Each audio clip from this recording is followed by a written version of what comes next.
Olá, meus amigos, meu nome é Felipe Gil França, estou aqui para conversar um pouco sobre a questão da educação fundamental. Muitos têm me perguntado como lidar com o Código de Defesa do Consumidor e as crianças que estão matriculadas nas escolas particulares. Meus caros, algumas premissas precisam ficar claras antes dessa resposta de forma objetiva.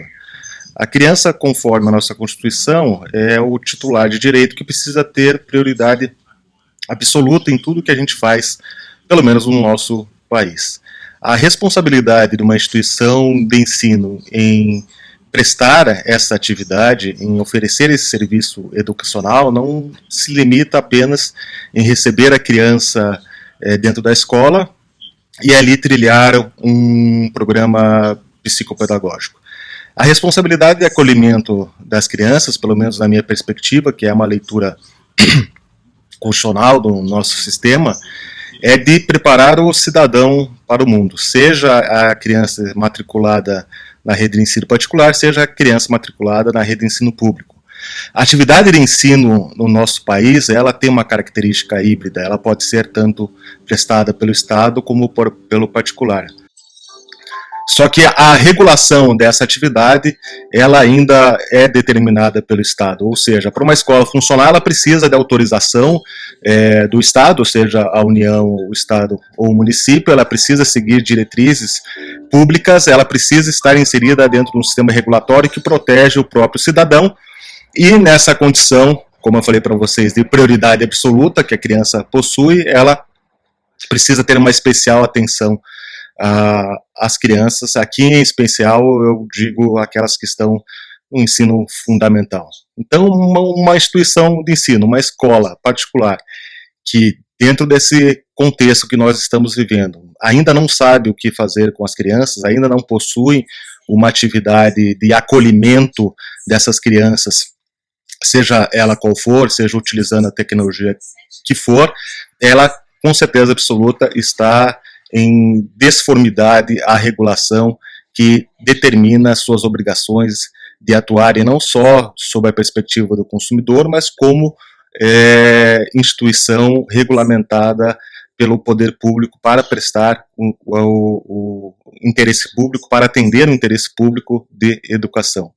Isso significa dizer que ela está agindo contrariamente ao direito. Mas, professor, veja bem, estamos numa situação excepcional, estamos numa situação de pandemia que jamais vivemos, como é que ela pode estar contra a lei se não há lei específica sobre a pandemia para que ela tenha que seguir? A lei em si, estritamente estipulada, não precisa estar expressa de forma clara, determinada, concreta em situações como essa. Temos uma série de valores, princípios que constituem o direito, que constroem um direito e indicam obrigações entre consumidores e prestadores de serviço. Uma dessas obrigações, e daí, de novo, eu ressalto aqui e deixo de maneira um pouco mais destacada, é a da escola.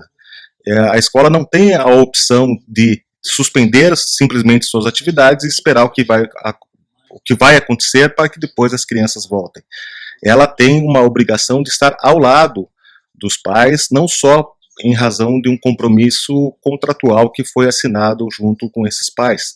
Ao se estabelecer como instituição de ensino, a responsabilidade de acolhimento dessas crianças, mesmo à distância, mesmo utilizando tecnologias, é o primeiro passo para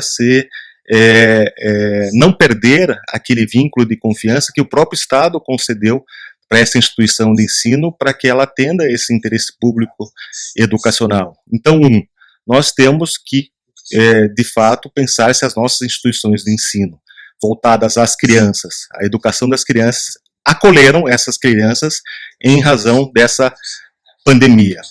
2, se isso ocorreu, esse atendimento, esse acolhimento está sendo feito a contento, as crianças estão sendo de fato amparadas mesmo à distância por essa escola, os caminhos psicopedagógicos foram adaptados ou estão sendo adaptados para que a criança não se sinta desvinculada ou perca essa aderência à prestação de ensino, isso é muito importante porque a prestação do serviço pela atividade particular, ela é remunerada pela mensalidade, né, os boletos mensais que normalmente os pais pagam. Esses boletos têm um cálculo, têm um valor, que é um valor e um preço, que é formado com base em vários fatores, né, salário de professores, estrutura oferecida pela escola, etc. Se algum desses fatores não estão sendo correspondidos ou utilizados, essa mesma mensalidade pode ser cobrada pela escola ou seria dentro de uma ideia, de novo, de direito, teria que ser equalizada. Essa equalização poderia ocorrer como? Naturalmente, esse tipo de reequilíbrio dos valores da mensalidade é feito de maneira franca e honesta, ou seja, a escola abre para os pais quais são os custos que estão sendo economizados e tentam chegar a um valor razoável, adequado e necessário para a manutenção mínima da atividade da escola. Mas, professor, é uma instituição de ensino privada, logicamente ela visa obter o lucro, etc. Concordo plenamente, mas não podemos ter nessa situação de lucro dessa instituição privada, ela não pode ser decorrente de um prejuízo desproporcional para os pais, porque ao ficar com os filhos em casa, aquele valor que ele está investindo na escola está sendo deixado, não é mais gasto naquela atividade que poderia ser feita diretamente com o filho na própria casa. Ou seja, os pais estão gastando duas vezes, estão gastando por um serviço que não está sendo prestado, em razão de uma estrutura que não está sendo utilizada, em razão de um salário de professores que não está sendo pago, eventualmente, né, em razão das possibilidades agora de suspensão de contrato do trabalho, etc., que o próprio governo federal está oferecendo. Isso é, existe uma série de cenários que precisam ser considerados para o reequilíbrio econômico financeiro dessas mensalidades. Então, a primeira preocupação é, de novo, se nossos filhos estão sendo acolhidos pela instituição particular e como eles estão sendo acolhidos. Esse acolhimento precisa ser minimamente satisfatório para que continue-se a cumprir o grande objeto da prestação da atividade de ensino pela instituição particular. Esse é um dever inegável das escolas, tá? Inclusive pode ser as instituições podem ser compelidas a fazê-lo judicialmente, né, por uma liminar de obrigação de fazer. 2. Se as escolas elas estão de fato demonstrando para os pais que a manutenção do valor das mensalidades é justificável. Né? Essa justificativa da eventual manutenção do valor das mensalidades é extremamente necessária. Se elas não conseguirem justificar a manutenção desse valor abertamente, de forma transparente, como demonstrar para os pais que o desconto de X% da mensalidade é o desconto justo.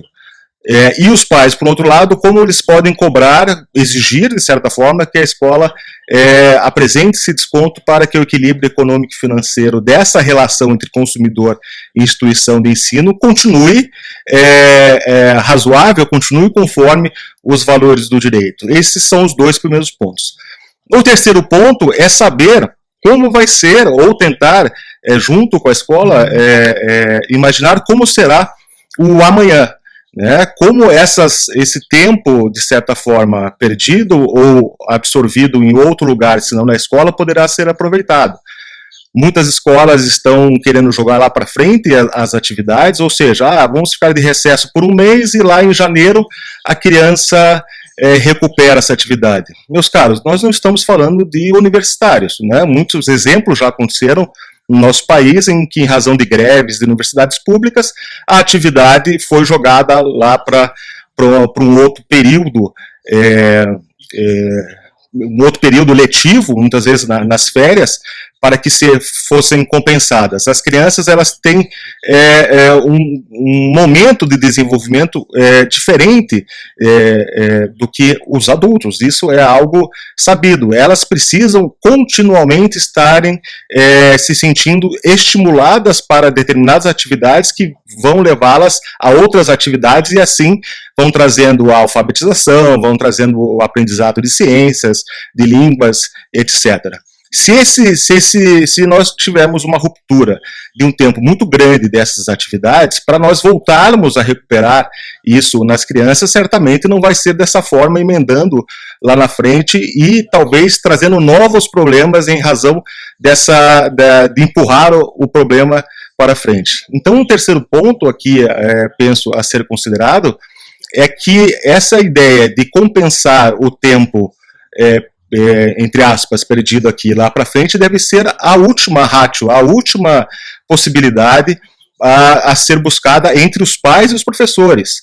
Então, algo também, pais é a escola, é algo que precisa ser também dialogado com os pais, porque certamente os pais que estão dispondo, estão se utilizando desse serviço da escola, trabalham, tem uma programação, tem toda uma atividade que também vai ser afetada em razão nesse novo cronograma.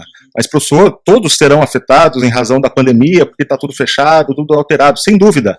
O problema não é a afetação de todos, o problema é que uma das partes da relação obrigacional, aqui entre escola e pais, seja demasiadamente onerada frente a outra parte que pode estar tirando uma certa vantagem dessa situação. Qual vantagem ela teria? Uma vantagem tanto de cronograma, de poder, por exemplo, suspender as atividades dos seus profissionais e não precisar pagar esse período de suspensão, e lá na frente contratar novos, pode estar ganhando algum benefício em razão de estar recebendo, por exemplo, o valor da comida, do lanchinho das crianças e não distribuir esse lanchinho no dia a dia.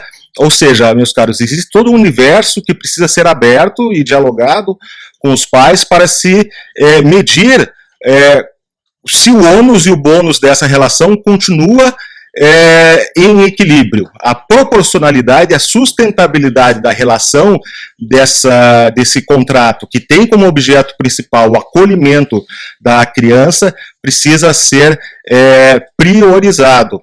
Tá? Então, retomando, a primeira preocupação é acolher a criança, não deixar que ela perca a aderência à atividade escolar. A segunda preocupação é de reequilibrar a situação econômica financeira das mensalidades. A terceiro momento é a nossa preocupação em manter essa atividade sustentável ao longo do tempo. Tá? Então, sob o ponto de vista estritamente jurídico, e que é o que muito me perguntam, mas, professor, o que pode ser feito? Pode ser generado com uma medida judicial, algum PROCON, etc.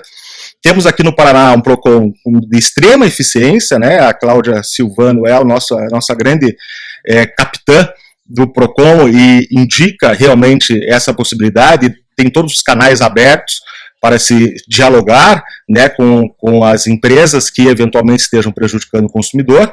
Eu, como advogado, que indicaria para os pais que tentasse realmente conversar de maneira muito franca com a escola, a partir desses pontos aqui indicados. Se a resistência for muito grande, se for incontornável, vejo sim a possibilidade de pedidos liminares de obrigação de fazer para a escola realmente providenciar esse acolhimento adequado às crianças e de restabelecer um reequilíbrio econômico e financeiro das mensalidades e também que, de certa forma, garanta que essa situação mínima de proteção da criança se perdure ao longo do tempo. Ok? Espero ter ajudado. Um grande abraço. Até.